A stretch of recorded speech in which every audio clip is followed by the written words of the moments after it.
All right. Welcome again to the XExamine podcast. This coming week, Vladimir Putin and Xi Jinping are going to have their first meeting since the invasion of Ukraine. They'll be discussing an Asia-wide replacement for the US dollar, challenging its place as the global reserve currency. And this new coalition of currencies, Asia-wide, will be backed in part by rare earth minerals and commodities. We're looking at oil, gold, silver, and many other things that they will pull out of the earth themselves within their countries, or that they can buy and add to this basket to back their new currency. And Janet Yellen, Secretary of the Department of Treasury, responded with this statement, quote, "Our plan, powered by the Inflation Reduction Act, represents the largest investment in fighting climate change in our country's history," end quote. What do you think about that? Well, where to begin with how wrong it seems like everything has been going in this country lately, whereas it seems like the enemies of the United States, namely Russia and China, have seemed to be colluding towards, ironically, more sound monetary theory. So I'm interested to see how this will go because, again, it's one of those things where like they're trying to challenge the world's superpower, so they're actually doing what is most effective, which is going to be returning their currencies to some sort of commodity-based standard. Wow, At it's like least an yeah, it's like at least a basket of commodities and currencies will, they're trying to like build a giant portfolio. it's almost a philosophical battle. They're saying that the fiat system as it is currently playing out needs revision, and we are challenging that the US took their US dollar off the gold standard. So when we just said no thanks to Bretton Woods, we're not going to follow any of those ideas anymore, which were put in place to avoid future wars. Seems like going back to a gold standard is a very interesting move to challenge the current global reserve system of the dollar. Yeah, absolutely. I think it's very interesting in and of itself because we have, in my opinion, fiat is the problem. But I can understand why governments are instituting fiat because whoever controls the fiat has the control, and you can do all sorts of things based off of your law that would, support your control over your population. You're able to direct them in certain ways that you couldn't before. So a fiat standard will always be some sort of like socialism, because you need at least some point some centralized bank so you can make the currency. Sure, the currency itself is backed by things that are a little bit more market stable. So hilariously, the two most socialist countries are going to be going back to more of a commodity based market standard, which is an improvement for sure off of these like floating peg sorts of economies, which are just like, oh well, we're gonna pretend this thing has value because people are forced to use it, so they're forced to make it valuable. But we could just print it out of the paper, cotton, and ink combination that we so choose to come up with every few years, keep it in circulation, and then do away with it as we please, which it seems like they're going to try to do in the United States with what was it, 14067, the executive order that is talking about how we're building the initial framework and foundation for a centralized bank digital currency, which I think is an absolutely phenomenally terrible idea. Like we're talking about a country that right now is stealing oil from Syria because we have an energy crisis, and they're like, what if we just based our entire currency system off energy? We already know that we have, institutionalized and problematic energy grid problems in the state, but never mind that. Why don't we just make all of our currency just digital? Touch on a lot of interesting points there. And for those who may not have been aware, some footage was released from Syria that the US appears to have large convoys of trucks, like long convoys of trucks, that every day are purported to be stealing 66,000 barrels of oil from Syria every day. And a strange aspect of this is that they're transporting it into Iraq. Why, we're not sure, but it does appear to be occurring. And why would such a strong nation like the United States, who has many different sources of oil, why are we taking it from Syria? Because we can. That's why. The path of least resistance. We're not going to take oil from Russia. It's just a very, very strange series of events that nothing is stranger than reality, as it turns out. Yeah, And this recent news, it really is disturbing. Like I really hope we find some sort of verification on it soon. But it's also one of those things about like who's going to verify it? If all of our information is corruptible. yeah, this is Because we probably one of the haven't reasons that it's done. One of the reasons that we do things like that, or that any country does things, is the people who are going to commit crimes. If you're trying to commit a crime, would you like to do it where it can be verified by more people or less people? I think absolutely, that's which is just the probably why they're shipping it all off to Iraq, like out of all the other countries that border Syria. We're trying to maybe hope for, like, if you are the one doing this, like, let's say they are in fact stealing this oil, you want it to be with the least amount of optics possible, so you can control again the flow of information, which is almost just as valuable as the commodity itself. that's the word I was looking for. The optics of it. Does it have visibility? What do people think of it? And how many people know about this? And what can they do about it? Because if people know about it but can't do anything about it, you're kind of in the same position, whether they do or don't know about it. Uh, Drop a comment below in the comments section and let us know where you think this oil is going. And there might be some sort of multiple steps process here. Is it just going to military bases controlled by the US in Iraq? Are we using it for military equipment? Are we shipping it? Is it like a gateway? Are we selling it? We bringing it back to the States? Yeah, is it used for an ally? We're not really sure right now. That's a interesting point.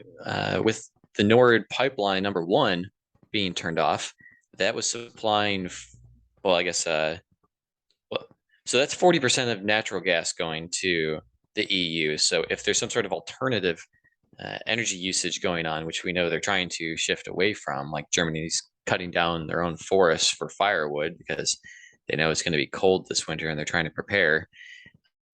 With natural gas being diminished by 40%, then they're gonna have to look for other ways to get energy. And just as a side note, there was a Nord 2, but it was halted after the Ukraine invasion. So that's the construction is not finished for that one. So there is only the Nord 1, and it's currently shut off from Russia's side.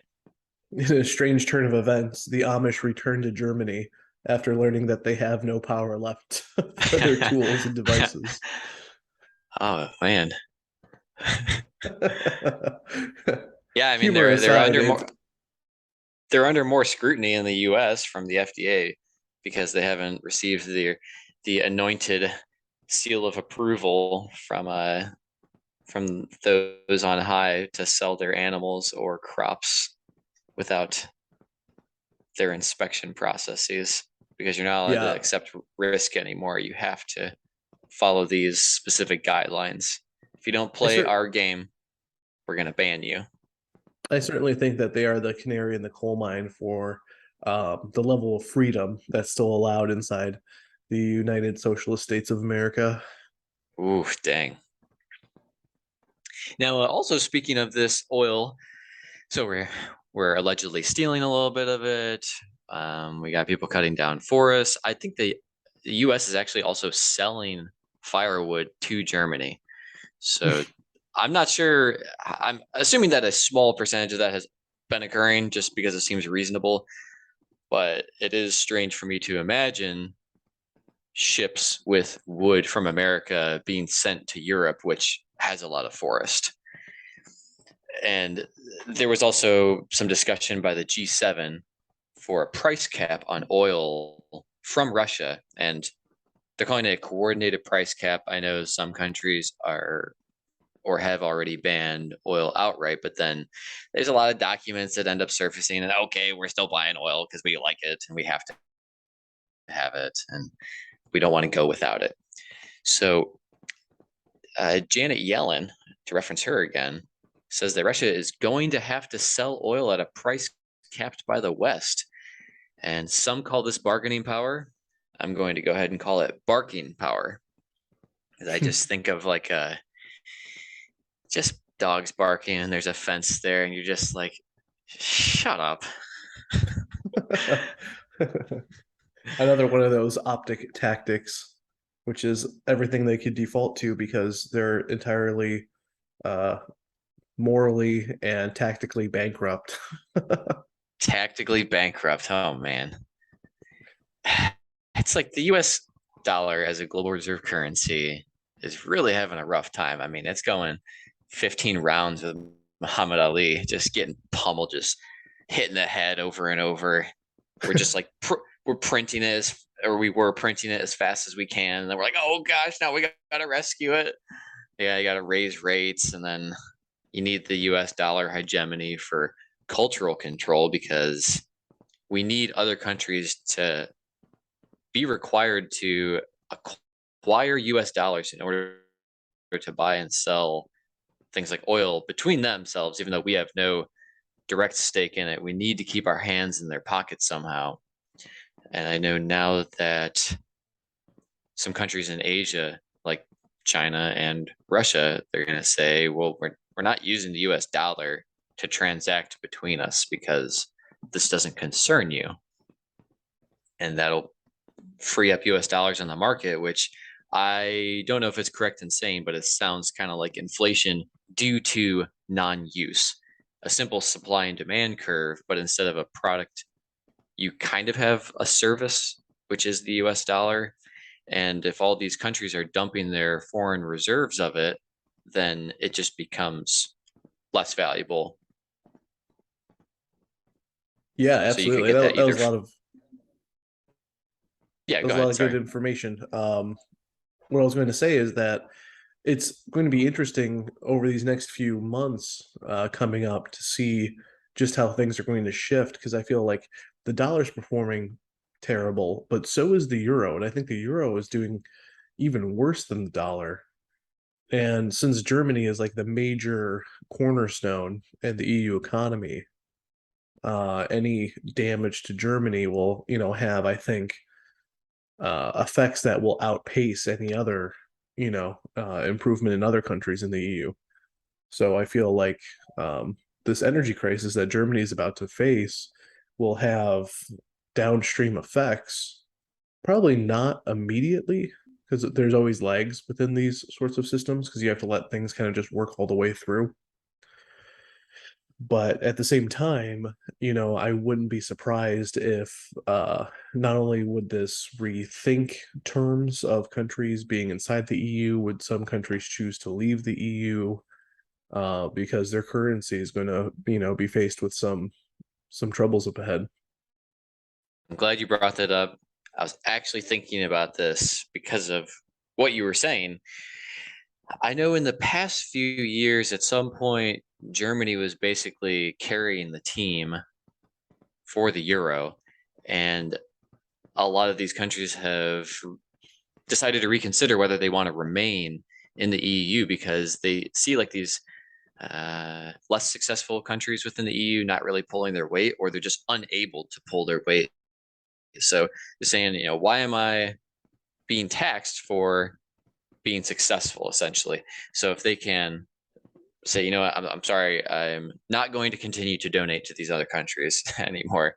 So there's almost like a pyramidal fracturing of the EU within itself as people want to separate and hold on to what they directly have earned and keep it within their own borders instead of be affected by these other countries that are not as economically successful, that don't have a strong GDP, that don't have products that they export that brings in more money. They're just kind of there along for the ride and siphoning off some of the success. And as things get tougher, if you have a V8 engine, you got no problem towing for somebody. But then when you have a V6 engine, you're like, okay. Then you go to a 4-cylinder engine and you're like, all right, guys, there's a lot of people in this car. Can someone else use their car? Can we take 2 cars? And then somebody's got like a 2-stroke motorcycle engine that they've strapped into this car that's towing something behind them as well. And they're like, hey, listen, we can't do this anymore, guys. The wheels are falling off the train here. We got to change. Yes, but it's one of those things that, like, how are they going to change? Are they going to try to land safely, or are they just going to drive it to the ground? I mean, obviously, not to blow things too much out of proportion, but I'm just saying, like, the last time Germany was in a major inflationary problem was in the 1930s, and you could see like what sort of effects that would have. Because what you're doing is you're driving people into a desperate situation, but like the sole purpose of politicians is more or less to like maintain these optics like psychotically so they can, you know, have their livelihood still. It's unfortunately, I think, like baked into that system, which, we haven't really addressed the fact that, like, and this is going to come off as a little strange, but I think people need to just bear with it because there's a ton of information on it. The fact that democracy has a lot of problems.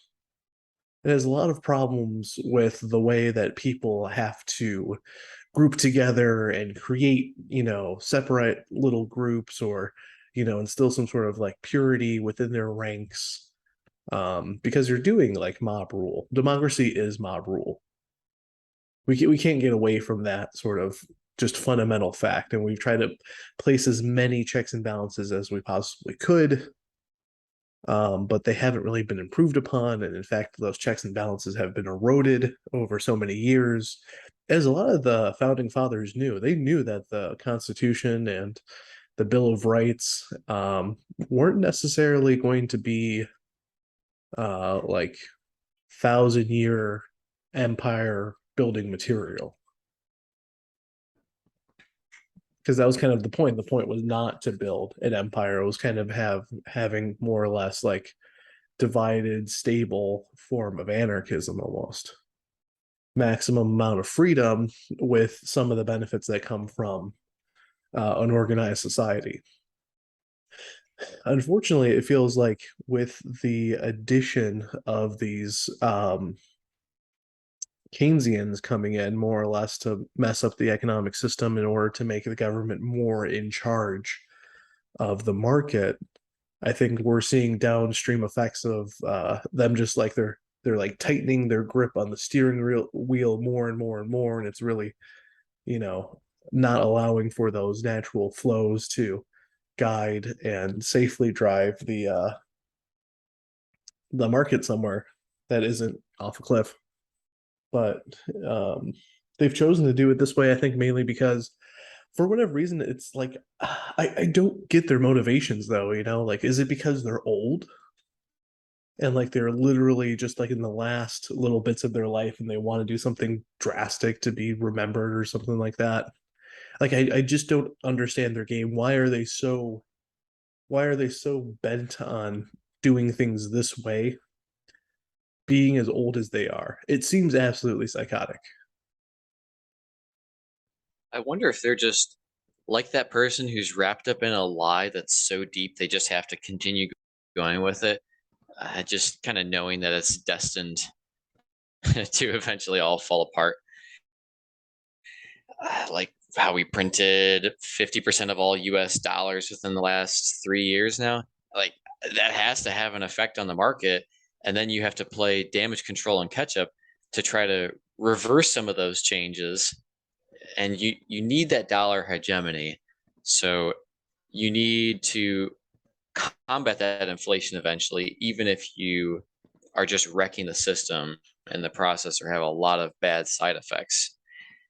Because otherwise, you end up with I'm looking at this chart here that was released by World Bank Group, and it's showing that the currencies are mostly are falling against the greenback, the US dollar.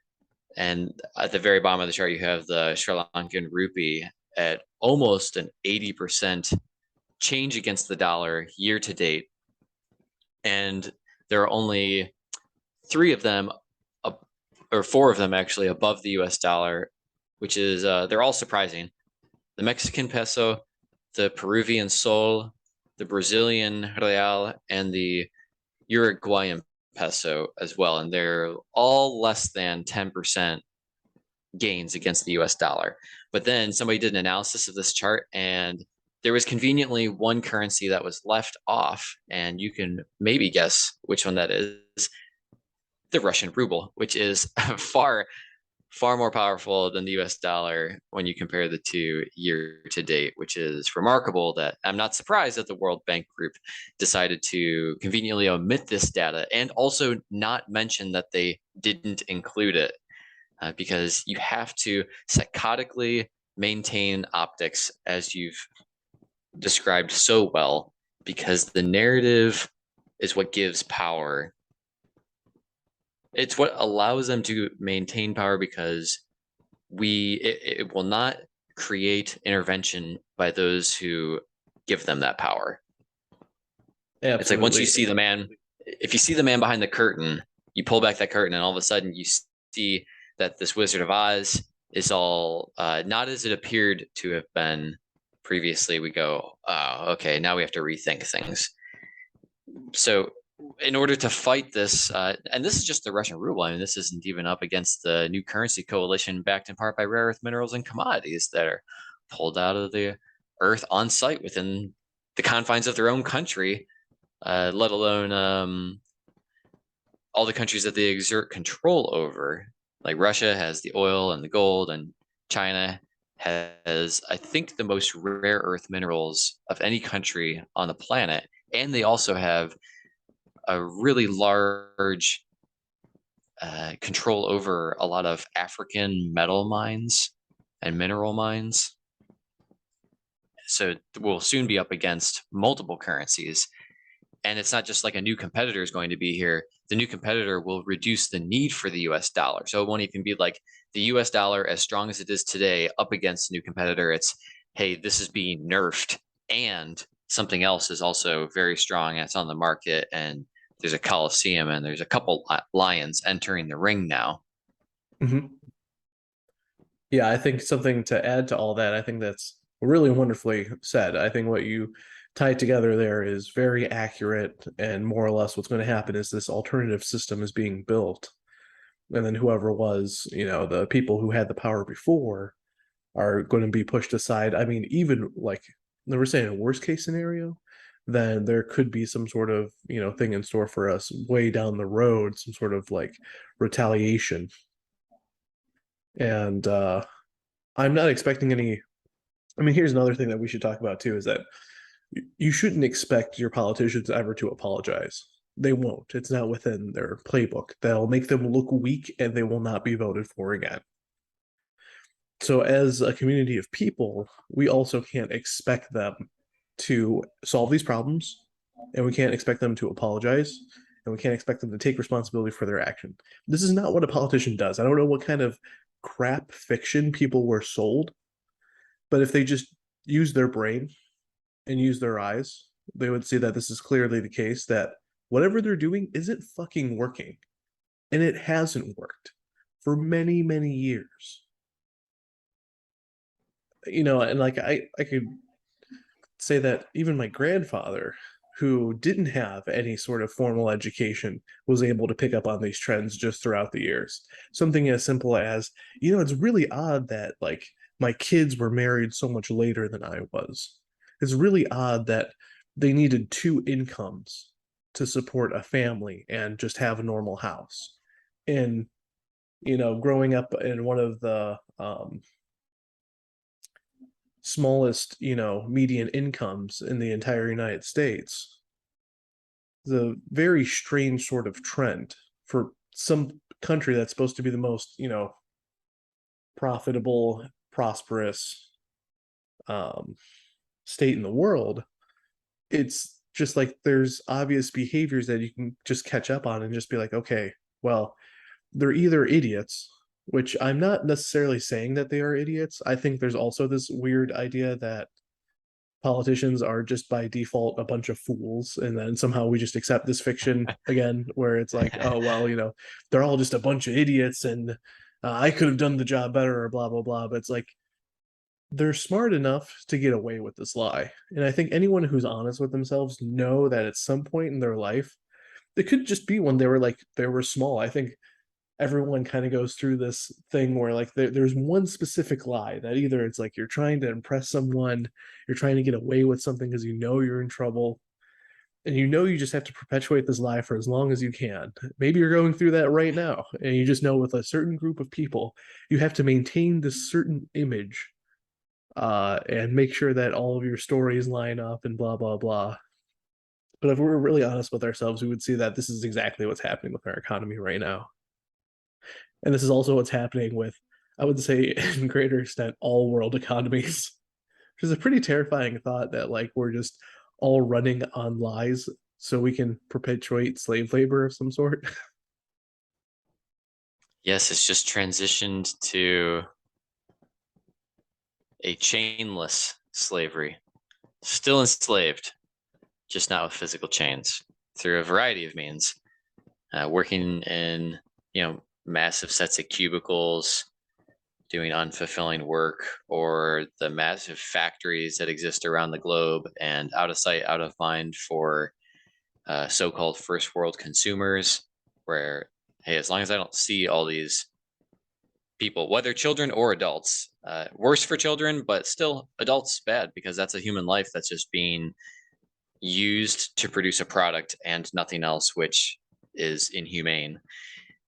Also, we can have cheap high-end electronics or cheap textile materials like clothing.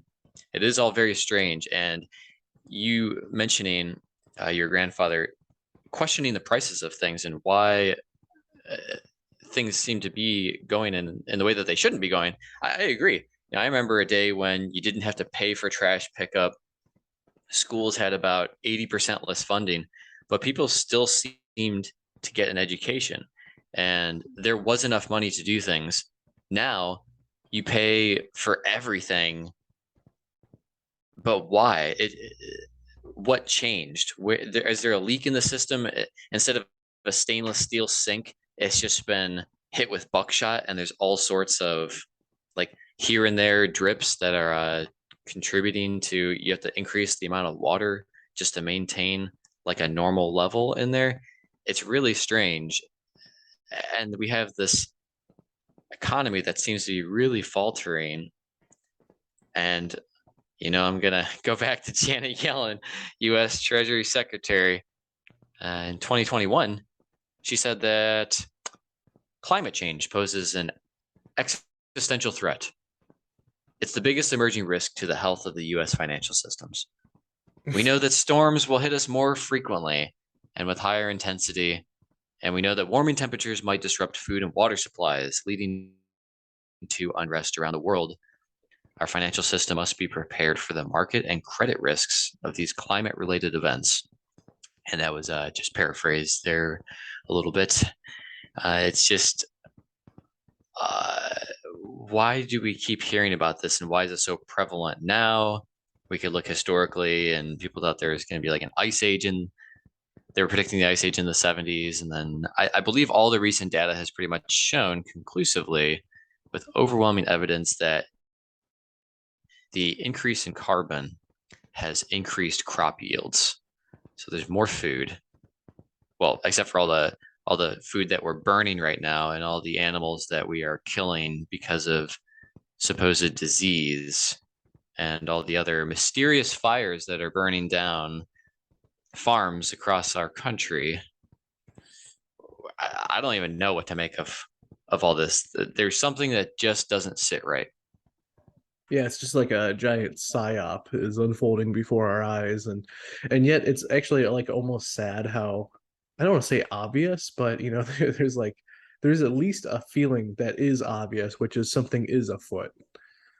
Um, but I no, I totally agree with you there. I mean, the whole thing with like politicians, this again goes back to like the politicians can't take responsibility for their action. So they're like, I'll point you to a complicated system that's so complicated that no one else can figure it out definitively. And there's arguments between the smartest people in the world over this thing. So we're going to point to it and say that this is, this is the problem that people have to solve. Ironically, they're also the only ones with the solution. So even though it's so confusing that no one can figure it out, they also have the solution for the problem that no one can solve. I mean, that should be a little odd, right? Like the only thing is that they're trying to sell you on a solution that they're just trying to pretend that they have. It's unproven, but we have to go with it.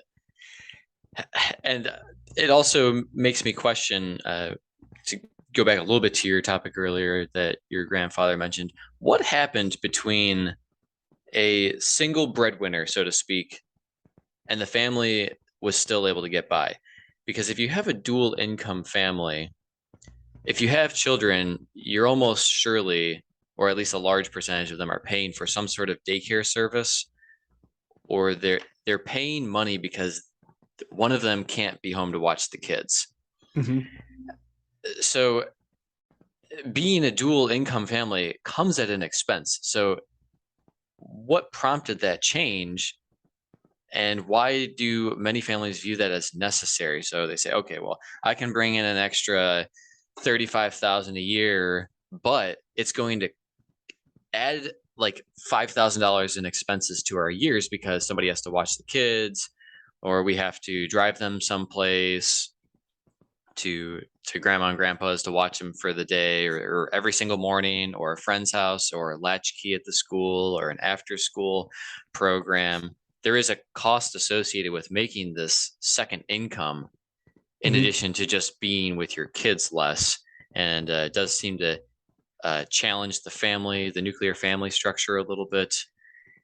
Uh, so it's just a transition that I can't really explain why it has become seemingly necessary for a lot of families to get by, where now we need the mom and the dad, or the dad and the dad, or the mom and the mom, or anything in between. You need two people in the household, or maybe more in today's society. I don't know.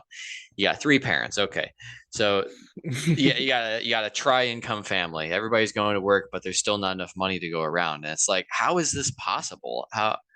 There's never been like more people working and receiving some sort of wage or income, and yet there's not enough money, and people are hungry, and there's not enough nutrition in our diet, and mental health is at a low, and there's inflation problems, even though everybody's working. So I don't know what's happening. No, I mean, I think that's a really good way of framing it too, being like, okay, so we've never been richer, and yet no one has money. We've never had more crop yield. We've never had poorer nutrition. There's these really strange conflicting elements that are just, the entire thing seems so chaotic because I think people haven't figured out, they've lost a standard somewhere along the line where things used to be judged against, which is like the whole point of measurement. The whole point of measurement isn't necessarily relativity, it's relativity with the third party. It has a frame that is necessary. You have an actual object called the kilogram, which everything is measured against. And it's really nice that we have this one thing that we've measured everything against, because that's the whole point of a standard. You don't like just say that there is some sort of distance between you and me that it doesn't have units. It's like, okay, well, there's no point in like measuring this weird um distance between 2 points without having like a third intermediary sort of standard in place in order for us to even make sense of what that would mean. So I think it's we've just gotten away so much from, mainly because of media, mainly because of politicians, that again we have the internet and yet everyone seems to be confused.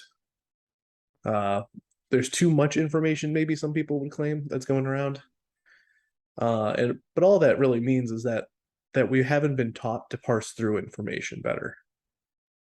So it's like there's always something I think a little bit more upstream, a little bit more that we need to be taking responsibility for, because like we're the ones who are putting in these people, like it or not. So I mean, one of these key aspects which I think is interesting is that um, so unless your family is producing way more offspring than is being like for instance, if you just have a nuclear family where you have a parent, two parents, two kids, and they just keep repeating that process. If the kids just held on to the property that the parents own, because it usually happens where like the parents have kids move out, they get their own property, parents die. So if the kids are always obtaining property, you can see that over time, the nuclear family should just be like, if they're only doing replacement rate, they should have like massive amounts of real estate. But we engage in really silly behavior where we like to sell everything off after someone dies. We want to Um, be a nation of renters. yeah, yeah, it's like one of those weird things that like we want the dollar now. We think that's going to be a great payout. We're going to get that quick $100,000 or whatever it is from selling the grandparents' house, and then waste it. It just goes to waste. It gets spent because we can't control our own spending habits, which is probably part of the problem, obviously. Like a lot of it falls on the politicians, don't get me wrong. I focus on that quite a bit, but also it's because we don't have any standard to actually evaluate these things that we can't help not only spending all our money, but also voting for the people that's making all of this worse. These are good points. And they say it takes a village, but why? Why would it take a village? You look at nomadic gatherers and hunters lived in extremely small units, moving through extremely challenging environments. You want to talk about a hard life, the origins of human history. How about that? And they were successful. So they were really the most successful in that the game of staying alive and conquering your environment when you don't have the same scientific understanding, you have an intuitive understanding of how the universe works and life in general, your sentient existence through this treacherous environment. So this return to fundamentalism does not mean that you can't be innovative. In fact, that might be where innovation is born. So a return to these ideas and reevaluating them, it doesn't mean that we can't be creative anymore. A return to fundamentalism is really powerful. Like I just looked up the definition of a second because I knew it was wild, and it's the amount of time that elapses during 9.192631770 times 10 to the ninth cycles of radiation produced by the transition between two levels of the cesium-133 atom. So everybody has a clock or a watch, probably many of them, and they all are off by a little bit, but we can reset them because we have this standard, this fundamental definition of what constitutes a second. Humans are incredible at keeping time. And because of that constant in our lives, we can base everything off of that sound foundation. I mean, we live in a time of technological and scientific advancement that no one could ever even describe 100 years ago. The breadth and depth of advancement is absolutely insane. Like we have these metal boxes that are really thin. We hold them up to our head and we instantly communicate with other humans that have metal boxes around the globe. I press on a pedal and then dinosaur juice explodes and drives me around, and I expend almost no calories traveling long distances. Everything from transportation, electricity, internet, antibiotics and medicine, surgery, computers. We have so much. It's easy to be successful with a small specialized skill, and yet there are hungry people in the world. We have unprecedented levels of corruption. Uh, we have satellites like orbiting around Earth that stream Disney movies to us. Like we are capable of so much. Like little 5-year-old kids can use tablets. They know how to use video calls to call their parent. It's really, really impressive how far we've come. So we will be able to solve any problem given a decent amount of time. So like if there's a giant meteor headed towards the Earth and it's going to fracture the globe shortly, we might not have a great chance against it. But everything else, whether carbon really is a problem, we will be able to handle it. We just need the innovation and creative minds to think about it. And some of that could be the return to assessing the foundation, which can really, we don't need to be walking on stilts that are stacked on stilts, stacked on more stilts, and then just like start tossing up cinder blocks to this person to see how many they can hold. we Yeah, have we have the wherewithal. We have literally all the tools for success. We can do it. I believe that's one of the most beautiful things you've ever said, personally. That was really fantastic. That whole analysis. I mean, I 100% agree. The optimism is there. There's just like so many small truths that we need to start collecting, and to kind of build back our confidence again. Because I feel like our generation in particular, we're so nihilistic about everything that's going on, and that's understood. Like it's understandable that it would be the case. And both sides, yeah, I'm kind of taking it from this you know, we're both Americans and we kind of look through things from the lens of, Democrat and or Republican. And in that way, we've we need to like collect all the truths and sift out all the bullshit. So the small truths I'm thinking of are like things like there's something about minimalism and homesteading and living off the grid, which is, deeply attractive, I think, because we are kind of basing our idea of the world as Americans through this lens of freedom. And yet at the same time, I feel like we're trying to carry this resentment that people just can't like let go of the resentment that they've built up over time. It's like their number one investment. It's like they don't have any money in the stock market. They've built up resentment over so many years on both sides against the other side, right? So it's like the Democrats who like harp on Republican failure nonstop. I think some of it is definitely warranted, and then some of it they just make up. I'm like, okay, well, that's not really helpful. The whole making shit up isn't very helpful. That's some of the bullshit that we need to get rid of.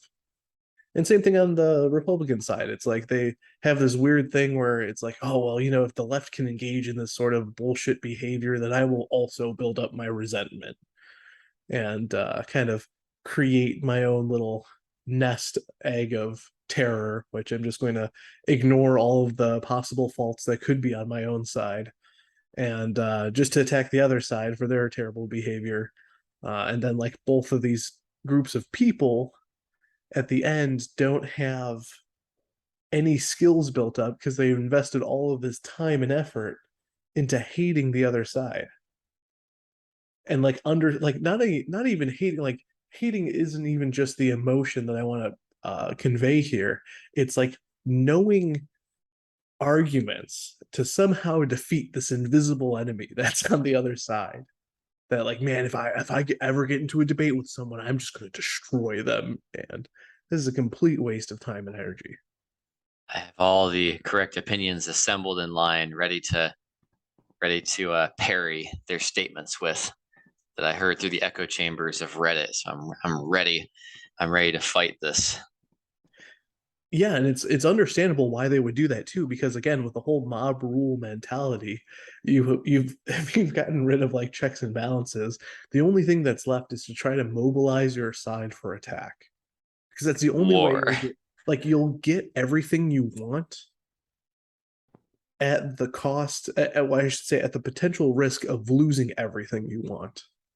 So instead of having like a mixed bag, everyone has this mixed bag of things. It's like everyone's going all in. I either get everything that I want, or I don't know, some sort of threat of violence is imminent.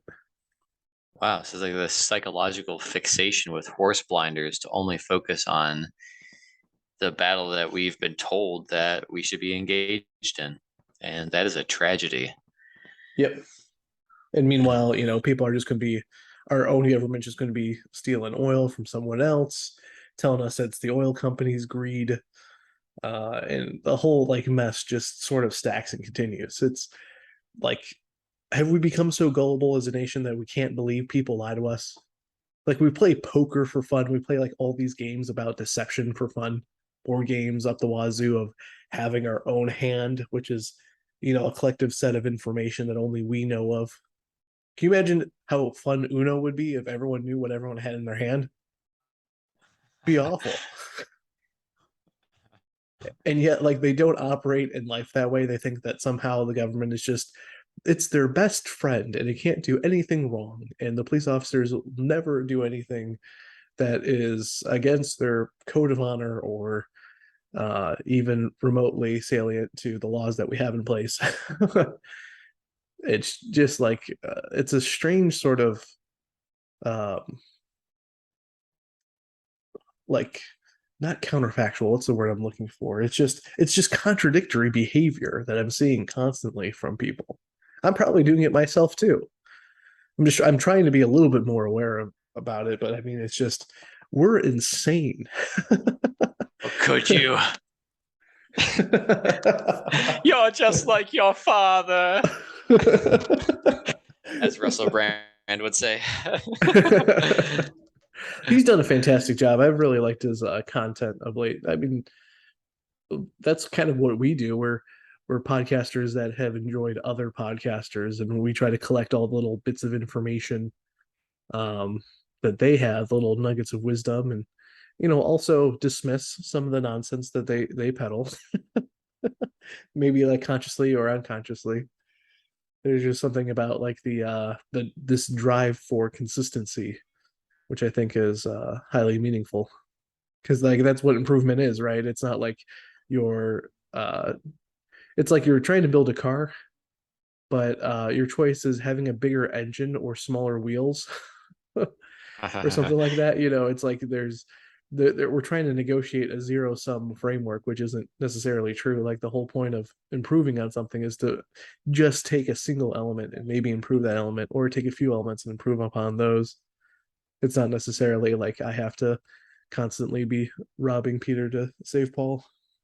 And there's such this defensive status against verifying, and we're being pushed to just trust, don't verify. But there should be no reason that we can't verify. If we're building that car and they're telling us these are stainless steel bolts and they end up being like aluminum or something, and they don't have the same structural integrity or tensile strength or compressive force that we need, then we're really doing ourselves a disservice. And it does seem like people feel very threatened when they're questioned, when the truth should not mind being questioned. Because if I try to like give you a piece of gold and then you say, well, like, I trust you, but I don't trust this gold, or whatever you want, however you want to say it, or whatever our interaction is, there's nothing wrong with verifying that gold is actually the purity that it is purported to be, whether I was misinformed or whether I'm trying to deceive you. There should really never be a problem with verifying information, but that does seem to be where we are in time, where just just trust, don't verify. We'll we'll let you know, like, this dollar is worth this much.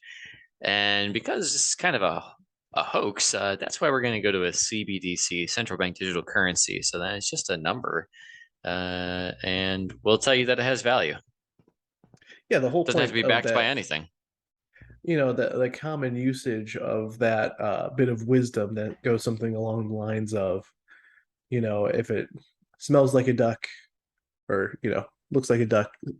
Yeah, I want to use smells. Why not? Smells like a duck, sounds like a duck, looks like a I, duck, might be a duck, sort of thing. Because like, what am I doing right there? I'm giving you like different lines of attributes which we have as qualifiers for a certain object.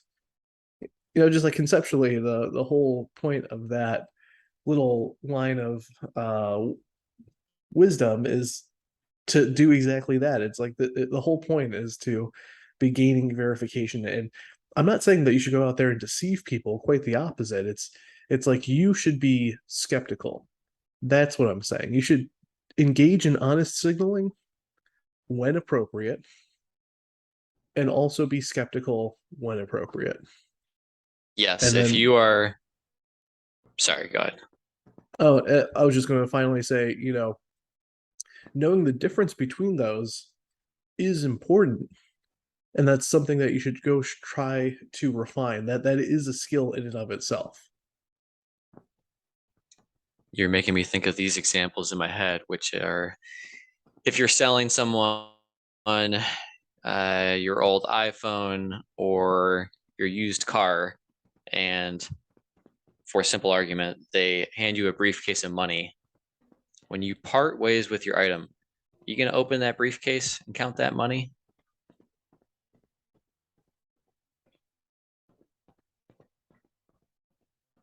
That was it.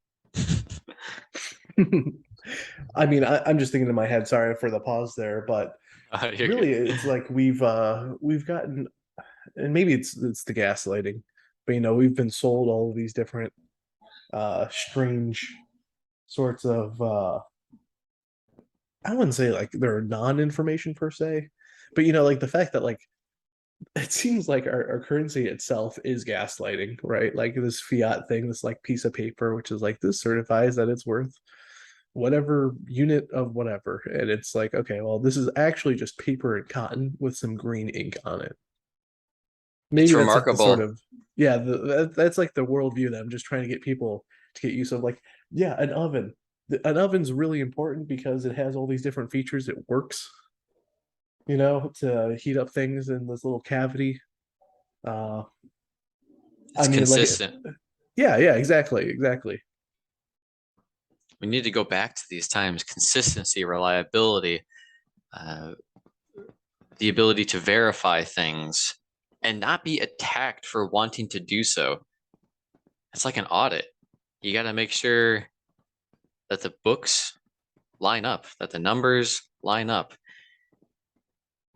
Yeah, it's the whole point of like the judicial system is to like constantly be auditing all of the different other branches of government that are engaged in activity. They're like, okay, this is actually like, is there some sort of conflict that we need to address between what we said we were going to do, which is the promise and commitment that we have towards our people, and what we're actually doing?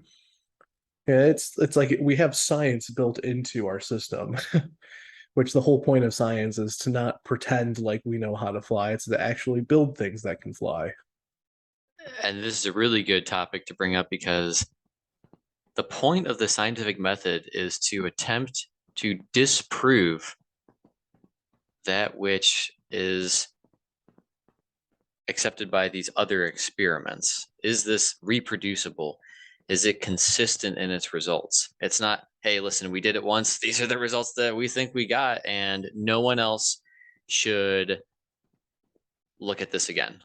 And we're going to start making massive global policy decisions based on this. And any questioning of our interpretation of the results of the way that we did the experiment under our conditions, you are a threat to democracy and you're a domestic terrorist, and we should remove you from society. We should fire you from your job, not let you see your children, not let you see your grandparents, make it so you're unemployable, maybe charge you extra taxes, give you a poor social credit score, attack you online, mobilize the masses to get their pitchforks and torches and hail you as the enemy of society. Yes, I think ultimately what we're striving for here, after that humorous example of yours, but the the thing that we're striving for here, I believe, is that we've kind of come out of school with a socialist frame of mind, which is like, if I was in charge of this system, I would blah, blah, blah. And it's like, okay, well, everyone has their own version of that. And why would we engage in this sort of ridiculous contest that no one can really, even prove could work or not work. And that's not even the point. The whole point is, can we make a fair game? That's what it's all really about. It's like they're constantly engaged in like, oh, we have this small industry that we think needs to have more money for some reason. We go in there and we fix it, and it's at the cost of everything else because you only have certain resources that you're able to use. And so by taking responsibility for the system and going in and fixing this one small little business, then you're taking away necessarily from other things you could have been doing, like providing extra security or blah blah blah. So it's kind of this hilarious dance that we've gotten used to, where we're putting ourselves at the center of the helm, pretending in this like fantasy that we can just drive our ship into better waters instead of just going out there and proving it. And our psychotic fixation on optics of the moment also really seemed to arrest our attention. Just think back to when COVID was big. Did people care about the environment to the same degree as they do like a year later? It seemed to just like rock the ship from side to side, trying our best to capsize it on rough waters. Like everybody's gonna die, the global economy is gonna close for years, and then we still kind of like COVID, but now it's the environment at any cost. You got people blocking freeways because stopping random people on their way to work and enraging the community and people who have nothing to do with anything.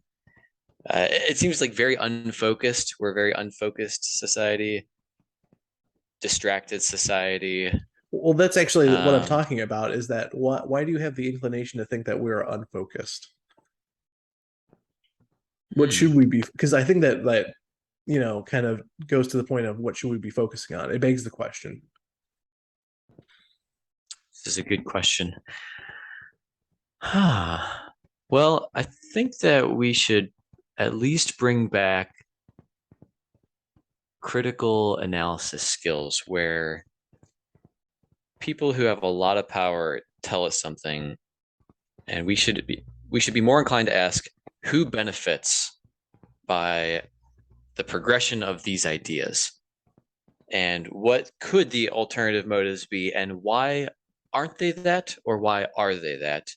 And we should be able to create this like a stack of evidence for whether we think that this might be true or might be false. I think that most statements probably just have more to the story. Like, for example, I just really have a difficult time wrapping my head around how an economy that is in dire straits with food prices, with gas prices, that the existential threat to the health of the US financial system is, by our very own US Treasury Secretary, climate change. It Yeah. it's I they kind of catch me off guard, and I'm not able to really dissect and break down how that really makes sense, or why that would be the number one thing, if anything. Yeah, no, and like I said before, I believe it is this unfalsifiable boogeyman. I mean, they're always looking for fucking problems too. I think that's something else that people should be picking up on. It's the fact that they're always constantly trying to, it's this group, it's that group, it's whatever, and instead of just going out and fixing the problem, they choose problems that cannot be fixed without giving them more permissions to do things.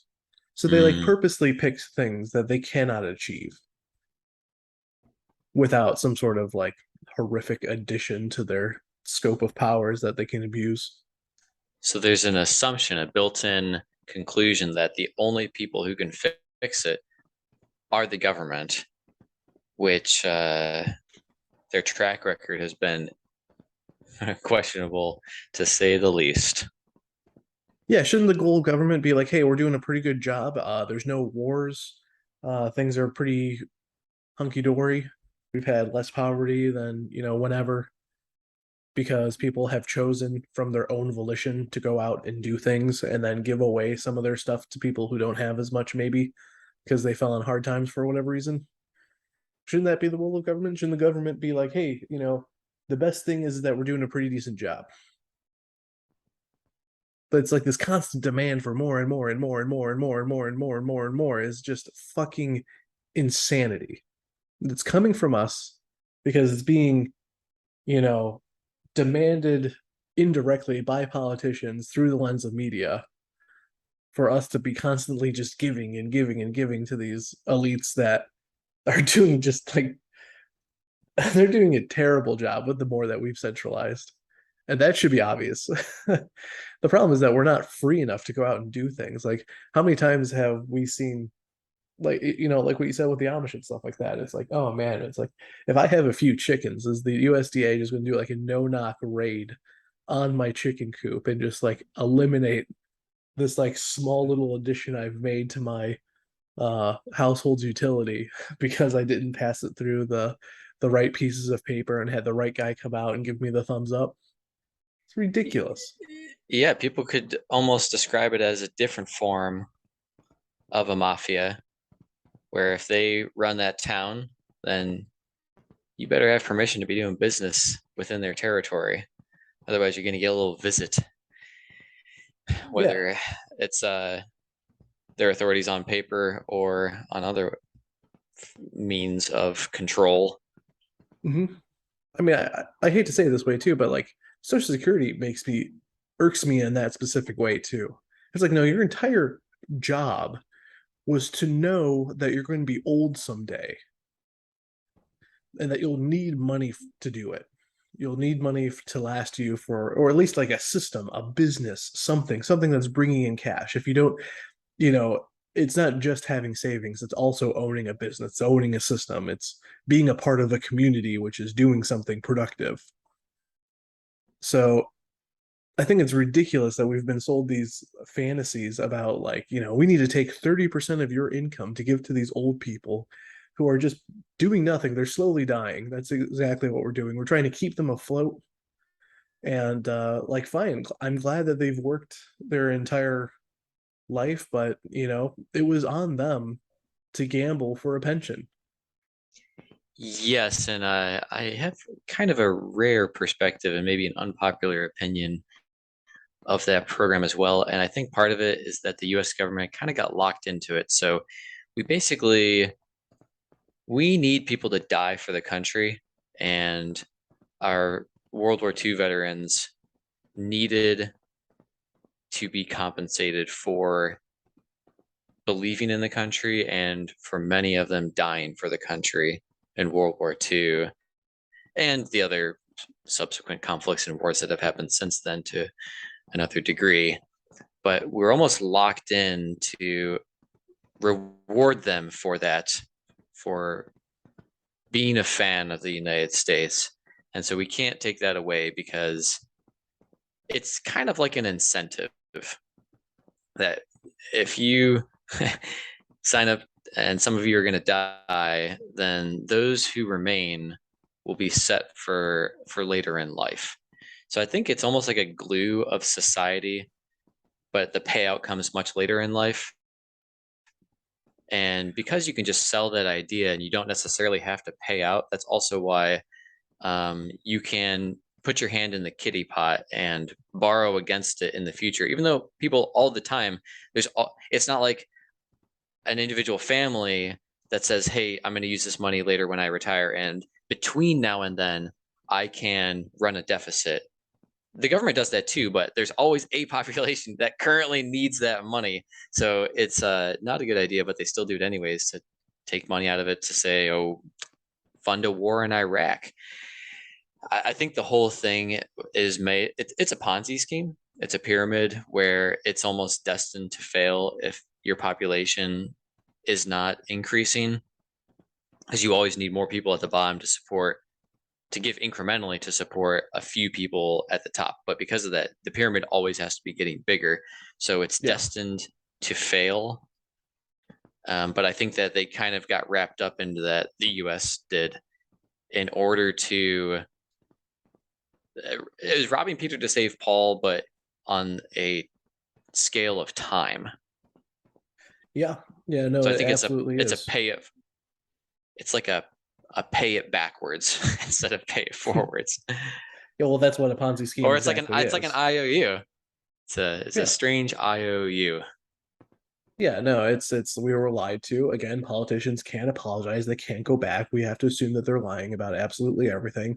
Probably the main reason why they can't leave office is they've probably committed so many crimes that to leave office at this point in time would probably set them on this course of being something is being going to be revealed down the road by whoever else is going to take their position. So at least that's my tiny conspiracy insert that I'm going to put there. But yeah, I mean, like the whole thing is like kind of, I don't want to say it's engineered, but it has the effect of breaking up the nuclear family. Because the whole point of the nuclear family is like, well, you know what?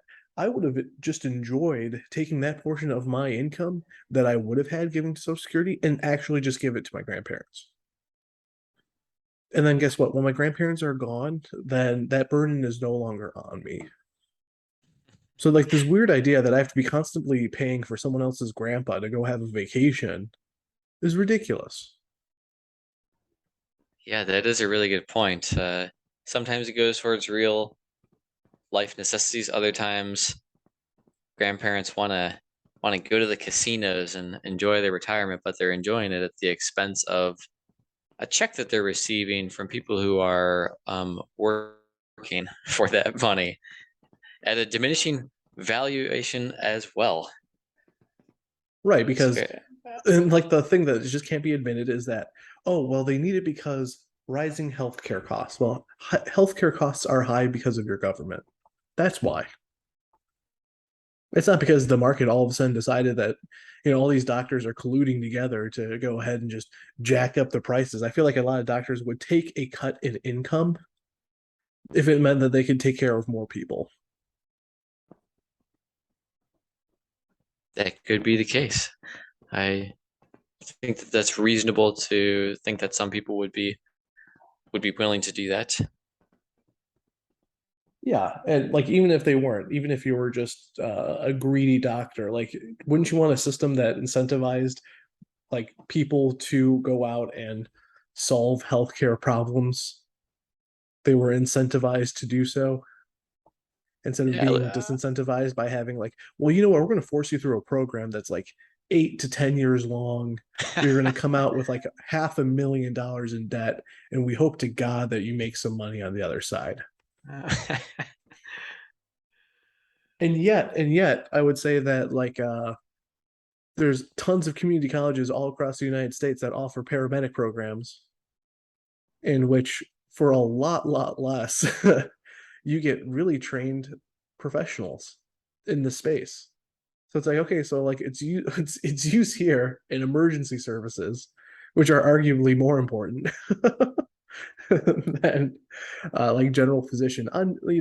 I would say like just kind of conceptually, the risk is there that something terrible can go wrong, and they're calling you to come out and fix them before they pass, if you can.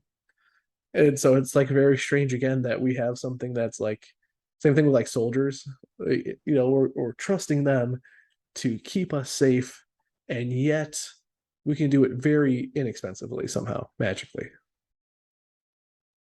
Man, this is a strange landscape that we're navigating through. And I really like that idea why of questioning why we can't just support our own grandparents. I know that there's like that linearity to it where if somebody doesn't have children or grandchildren, then maybe there's some uh, branching off. But for the simple analysis of it, it makes sense, and it does most directly impact those who you love. And just like a family wants to take care of their own family before they take care of other families, if the need is there, and then any surplus they might be willing or more willing to part with, as long as they understand and see that their own family's being taken care of. We feel like The our ins- hand is being forced to assist others yes, before ourselves. which is confusing our incentive structure because like think of how the incentive structure would be underneath that other alternative framework. It is parents do a better job raising their kids because they know that they're going to be relying on their kids later on in life. Hmm. So you get probably better parenting. That would be the guess because people are incentivized to be better parents. You have people who, like, if they cannot have kids, they adopt kids for the same reason. So those kids are being taken care of by people who are actually interested in taking care of them for that same reason. So it's like the whole thing is just it works so much better because like now it's just like when you're forced to do something, it doesn't matter what you do, which is probably why everyone's reinforcing this nihilism. It's because all the incentives are out of whack.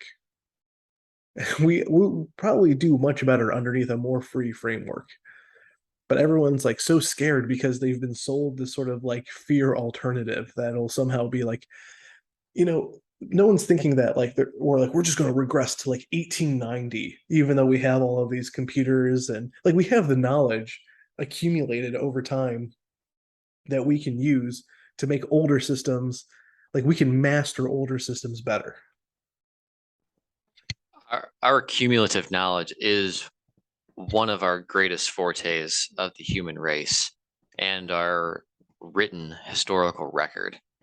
And it seems like you're making a pretty good argument for monogamy actually with a nuclear family because I'm thinking about inner cities where there might be multiple fathers and multiple mothers and a large intermixing of whose kids are whose and less of a dependency between them, both up and down. And because it's kind of more complicated and you may not have much interaction, if any, for a majority of your life, or especially later in life, the structure only seems to work, or at least it seems to function far better for a nuclear family when uh, your kids will be taking care of you, as opposed to this rather complicated other situation.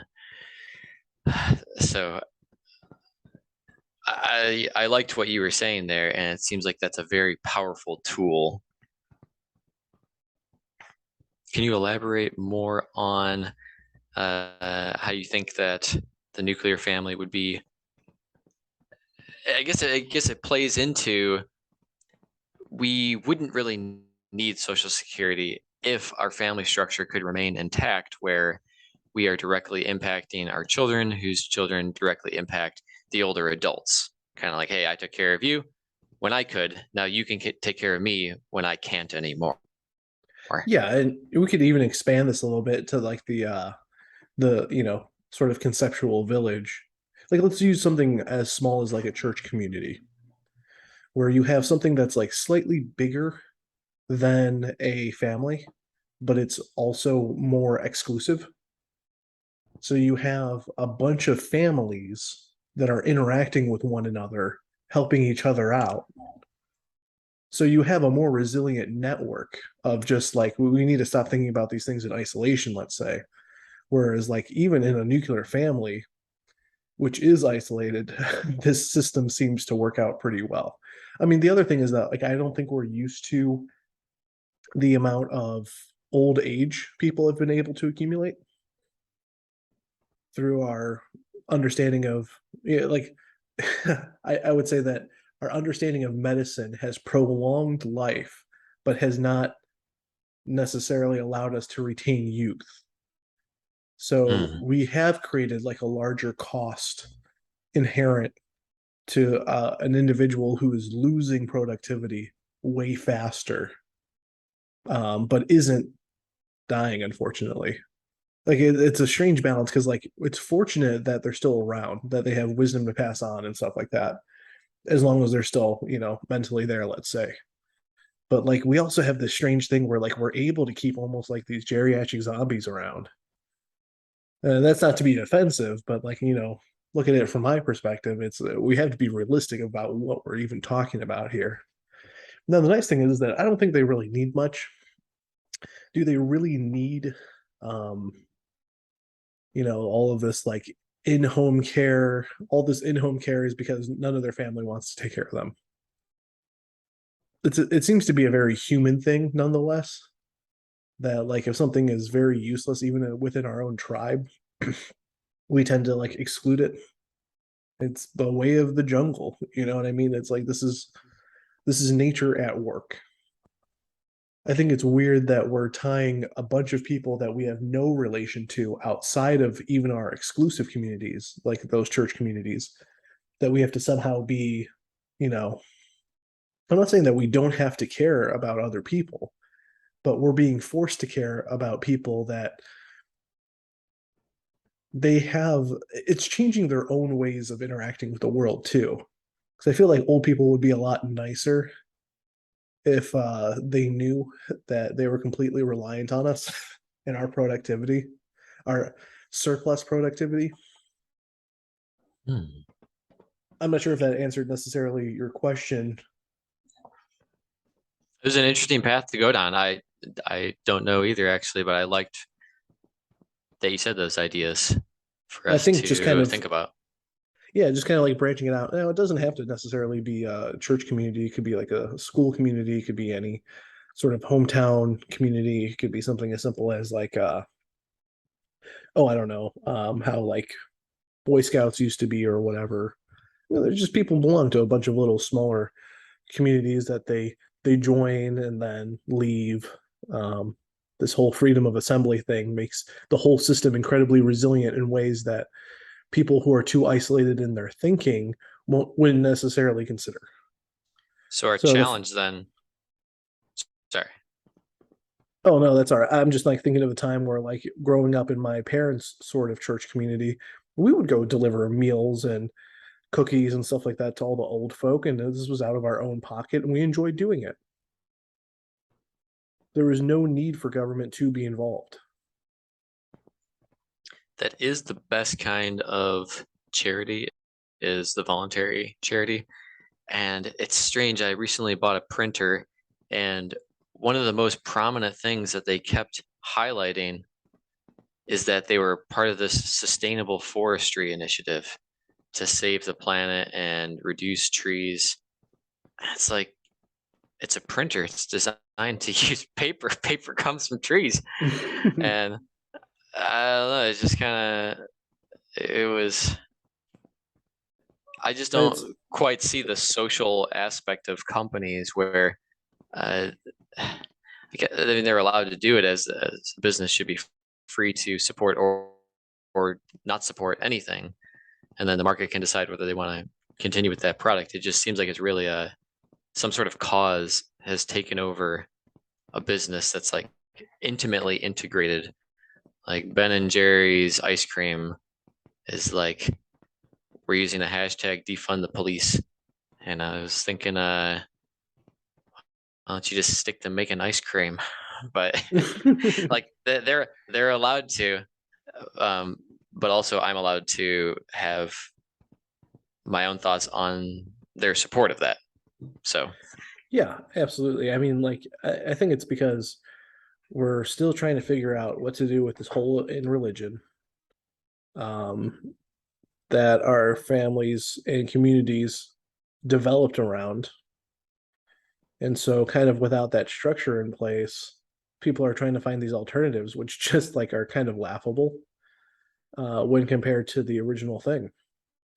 So, I hate to say it, but it's like people either need to reinvent a new type of religion or go back to old ways or trying to figure out a path in between if they really want that meaningful connection within their communities, because I can't really see anything else really taking that place. Like, are you gonna like really build that tight knit of a community around like a hockey league, or I don't just some sort of other activity like a chess tournament or even like like I don't think people have as much commitment to their friends and school community that they do within like more traditional church communities. Not necessarily saying that it has to be that way, but I think people are too afraid to go back and think about things that have been done, understand why they work, and then trying to re-implement um, like an improvement on it or a twist on it or something like that. I mean, I think the whole reason why we have all these different religions to begin with is because someone somewhere down the line was like, well, I don't think it should be done this way. I think it should be done this way. And all of a sudden we have, 31 different flavors of Protestantism running around. So in today's age, then we're searching for meaning in a new world. And there's a temptation to be on, I think it's called the hedonic treadmill, where we're searching for uh, gratification now rather than later. We want to be part of an in group. We want to be right. And if we happen to be correct, then that's a bonus. And I don't know, maybe we just don't have role models anymore.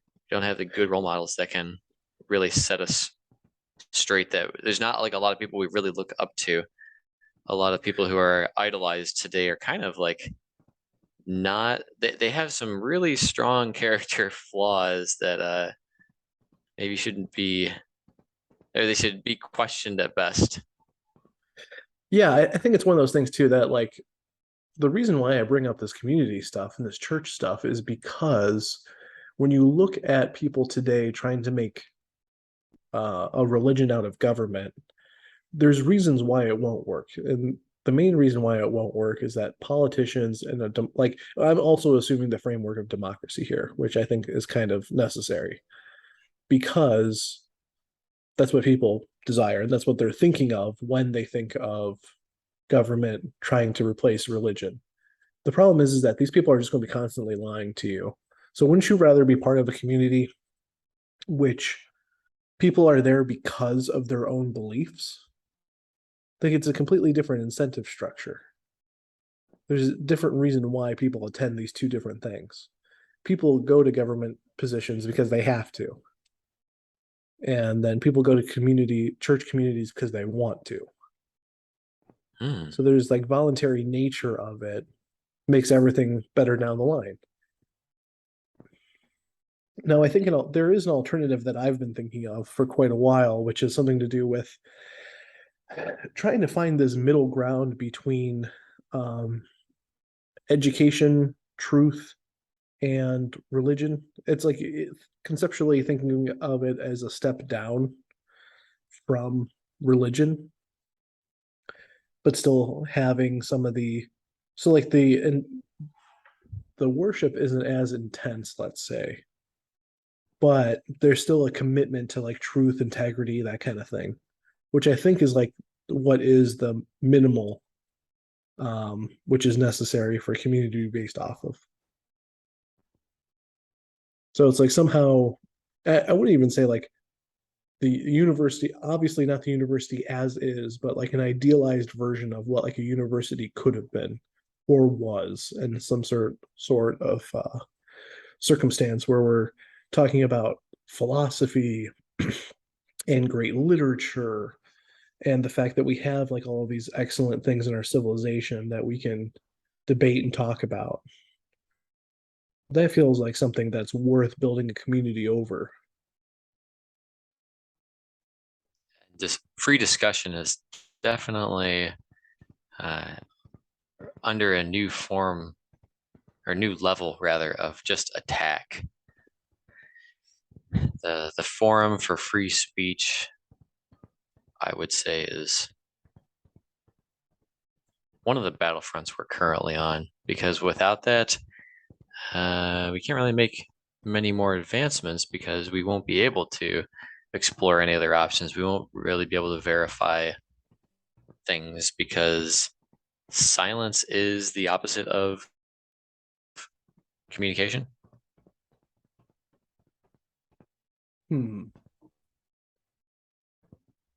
I mean, sometimes silence can be a way to. I feel like Morse code, like silence is integral to figuring out what the patterns are. But I understand what you mean conceptually. That's fair.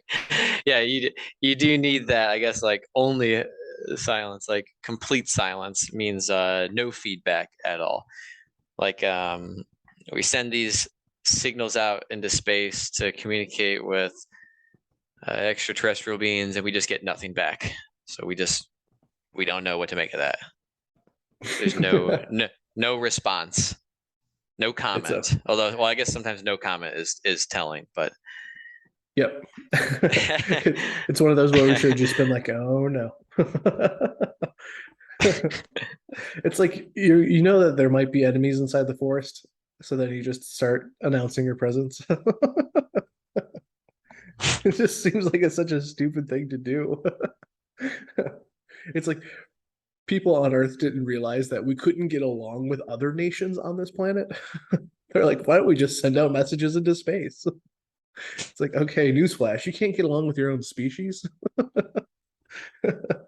I'm glad you have this idealized concept of what an alien could be, and that they have to be this perfectly rational being that isn't just going to be technologically ahead of you and just wipe you off and take your resources. But we'll go with that. Our own hubris is very telling in how we depict aliens. Of course, they look almost like a formulaic human. They look basically like us. Yeah. They said, okay, here's gorilla, here's man, here's alien. Wow, so creative. Yeah, less fur, absolutely. bigger head, symmetrically bipedal, big brain. Sexless. As all advanced forms of life are. Yeah, apparently you don't need to reproduce. That's not like a part of life, I guess. Oh well, let's bring this one home. We talked about quite a bit today. Very enjoyable. It was long and windy, but I feel like it had to be to hit specific notes we wouldn't have otherwise hit if it wasn't as long as it was. Very true, very true. And I will be keeping my ears open for this meeting between Vladimir Putin and Xi Jinping. And everybody else, I'm sure, will be interested to see what this coming week holds, whether that's the financial markets or something to do with resources. I got a quick joke for you to end this one with. What's that? Or yeah, so what do old people and Germany have in common? Old people in Germany. I'm trying to think of something funny as a joke response. At some point, they're both getting cut off. Their futures are cold.